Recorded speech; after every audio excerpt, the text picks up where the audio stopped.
Okay, so what are some ways we can create healthy egos? This goes for everyone across the board. Like literally, no matter what skin color you are, gender, class, whatever. Intersectionality. Yeah. For the win. Surround yourself with people that have different perceptions or come from a different background. That right off the bat is gonna like The end. take your mind space that's like really closed and like bottled up to like this and makes it like or huge. or if you aren't into friends, because that's okay. Travel. Traveling Word. is a great way to. Yeah. And maybe you don't necessarily have the money to like go to Australia or go to Laos. Maybe you can. Shoot, we don't have the money to go there yet. Not yet. Soon. Not yet. Soon. Yeah. But okay, if that's not the case, that's okay. Take the train to some new neighborhood that you've never been to, or think about why you're scared to go some places. yeah, or like go to a different neighborhood, go to a library in a different neighborhood, or go to an internet cafe. Do they even have those? I don't know. Go to like a Starbucks. Get immersed. Yeah, go somewhere different. Yeah. Hang out somewhere else. Expand your knowledge base and let your eyes see something different. Like you always think of the world a certain way, and there is nothing that is more closed-minded than someone who only sees this and can't see this and can't see that because you're always like that. You know what I'm saying? Go out there, travel, make new friends. I've been in my own situations where it's so difficult to like open up when you've been like battered and like, say for example, if someone offends you, right? You feel attacked, right? Yeah. And it's hard in that situation to be like, okay, where's he coming from though? Right. You know what I mean? So there are two options within that situation where you can be like, okay, I'm gonna bottle up, I'm gonna defend myself, and I'm gonna lash back, right? Or you can take some time to understand where that person's coming from. And that's like one step to open-mindedness. So honestly though, I feel as if I go through both those stages. Like the initial part of me will get angry because that's just a human reaction. Right. And sometimes that anger will come back as like retaliation. But after like I've removed myself from the situation, always give yourself I think that this is good advice for anyone, but always take some time to think of, where is that person coming from, just like you said, and what might have made them react the way that they did. Like we all have gone through that situation where we look back at something and we're like, I could have said damn, this. I could have said something so much better. But like, is that better like a good thing or a bad thing? Yeah. Okay, so diversify yourself and then seek to understand. I think another thing that you can do too is practice patience and self-control. So the ego is dangerous because it capitalizes on fear, and that fear then spirals things out of control. So self-control. Instead of seeing things through the eyes of fear or through the lens of fear, change your perception. Take things that you might have been afraid of and find things about that you might find interesting or that you might enjoy. So take for instance, I dislike snakes, but today I was actually reading a National Geographic article about a woman who also had a fear of snakes and took that fear and did a photography project on people who had pets that were snakes and how comfortable those snakes were in her position. So maybe taking that kind of fear and repositioning it, and then self-control. So basically taking that fear and turning it around. And then the second was having patience. So a lot of times we might have an insecurity because of lack of patience, or like we don't necessarily. Let's say we really want a lot of friends. You just hate life because you don't have a lot of friends, but maybe that's just something that needs to take some time. And yeah, maybe the right people haven't come yet. Exactly. Yeah. So just be patient with life and the process of life. Put in all the work. Be the type of friend that you would want to be your friend. Exactly. Be Like, the type of friend you would want to have. Be the type of friend you would want to hold have. yourself to your own standards. Exactly. And then good people will come into your life. That's just a law of life. Like, you want a good job, put in the good work. Like, put in the work of the kind of job you want to have, and it'll come to you. First one I would say is listen to because the thing I've noticed is that music is so expansive that we often forget about like other genres that we're like, all right, I want to find what I want in this one section of music. You know what I mean? Mm-hmm. So for example, let's take hip hop. There are so many different like genres within that one genre. True.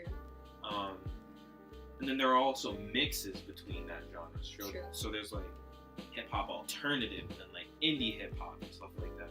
So I would say listen to a different artist first and foremost, and then read up on their history, because that's something I had never done until recently, and I learned a lot because they're people too.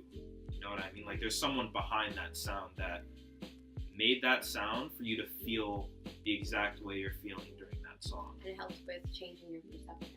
Exactly. And understanding other people's perceptions, so that the world is not necessarily centered around yourself. Right. So for example, I know people that don't like rap and hip hop, right? I can understand why, because they don't understand the culture behind it. Oh, okay. I'm understanding. You understand? Yeah. So they don't understand the lyrics or the depth behind the situation, because it's not what they're saying up front. It's like a metaphor for another topic, or what they're going through. Like, it just takes a little understanding. Right. I think people, and you know, this is how I used to be with country music too. Like, people fear what they don't understand. People hate what they don't understand. It's the same.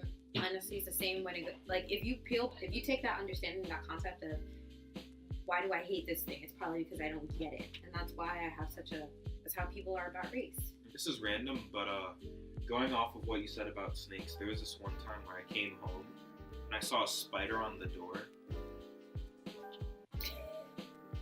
I hate spiders. He hates spiders the same way I hate rats and snakes. Here's the thing though, I came home and I looked at the spider, I'm like, spiders are kind of cool, in all honesty. They are. Until they take their 8 legs. Oh, okay, so I saw a spider on the door, and I looked at it and I'm like, why do I want to kill it? You know what I mean? Yeah, I've killed tons of insects, and I'm not saying you should not kill insects or whatever, but no, me personally, I saw the spider on them, and I'm just insecure. I don't like things crawling on me. Now, is it because you like your own personal space? And I don't like the feeling of not knowing what's on me. Mm-hmm. You know what I mean? So in that moment, I was like, okay. So I took a napkin, I got the spider, and I placed it outside. Something I've never done before. Ever. I looked my fear in the face, and I was like, alright, I'm gonna try and understand it. You know, I'm gonna try not only understand my fear, but myself in response to that fear. And in that moment, you actually became less egocentric. Exactly. So people think that when I feel as though people think that confronting your fear, trying to understand your fear is evil because you fear it for a reason. You know what I mean? Interesting. Because I feel that's how I felt at some point. So when I thought something was evil when I was younger, I'd be like, oh, it's evil, I can't touch it, right? But it's actually almost the reverse, where you have to face understand. Yeah, you have to understand yourself and your fear.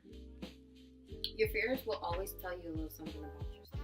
I was listening to a sermon the other day, and a pastor called Steve.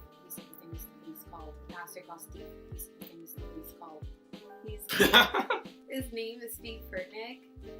His name is Steve Furtick, and he was talking about how everyone has frustrations and fears, and it's about making your frustration and your fear your friend. using whatever you're frustrated with, whatever you're afraid of, to take you to where you need to go. So it's like using the last thing you expected. Just like the perfect challenge for people. Yeah. Okay. It's a perfect challenge for me. Perfect challenge for us and you. So this week, face your fear, face your frustration.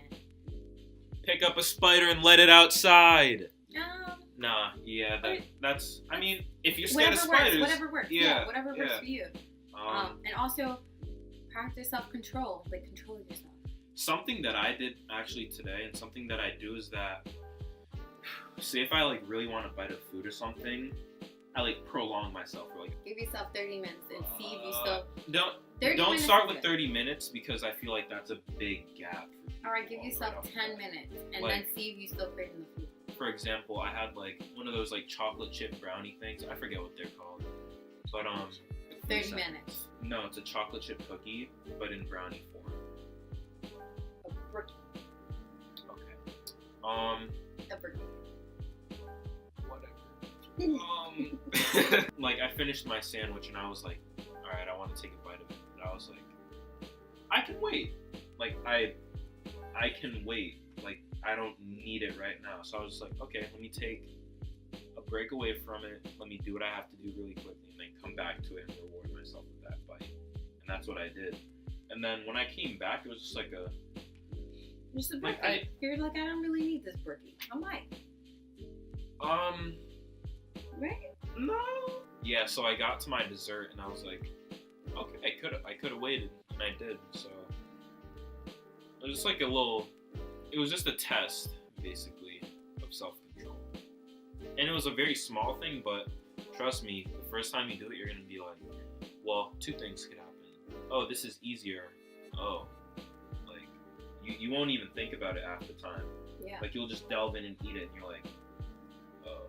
Like, practice self-control for everything. I'm one of those people who hate standing on lines, but something that I do to teach myself patience and self-control is I'll stand on the line.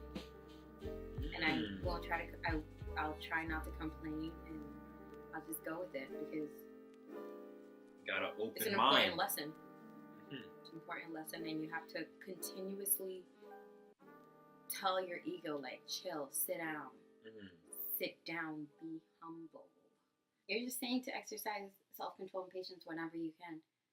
Yeah, exercise and just make self-control. it a challenge for yourself. But the important part is to keep your ego under caps. Keep it under control. Yeah. Don't let it control you. Fred sucks. Yeah, guys, that pretty much sums it up for ego. Bye, guys. Peace out.